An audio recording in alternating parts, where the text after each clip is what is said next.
Well, so education in games, it's really pretty intriguing if you look at it. That on the surface, a lot of people feel that there's a direct conflict, and in fact, probably the single most difficult group of clients I've ever dealt with in terms of making games to help them with their work has been elementary school teachers. And a lot of them, I realize, see games as the enemy. That's what the kids do when they're not, studying. That's what they're hiding behind their books and not learning.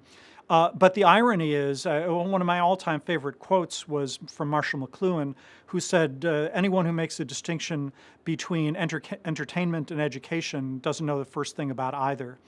And when I first read that, I thought, wow, that's a bit over the top. I mean, of course, entertainment and education overlap, but to say that there's no distinction, that seemed crazy to me. But the more I looked into it, the more I realized that certainly with every game that I've ever played, I only enjoy it as long as I'm learning something new. When I reach that point in the game where I feel that I've mastered everything there is, that there's no additional new horizons or tricks or depth to be had, that's when I give up. And conversely, the games that I come back to and play over and over again and find, deep and entertaining, even classic games like chess, for example, fit into this. You can always find some new depth, if you push yourself and always go a little bit farther.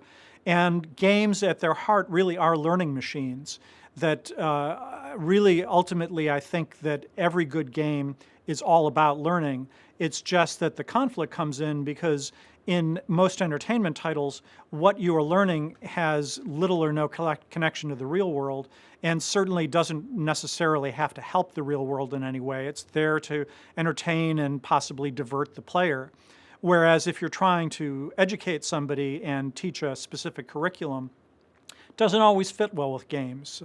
I often tell people I don't really believe serious games are a panacea at all. There are a lot of different types of education and training that really are not improved by gameplay. Just as you wouldn't use books to teach everything in the world, and hands-on training is great for some things but not for everything, and having somebody to lecture you and to watch you do something is good in some cases. Games are just one modality for learning and training. And they're actually quite a broad one that can be adapted to many different learning styles and situations, but they're certainly not universal, and I think they're best as a supplement to lectures and books and more traditional methods as well.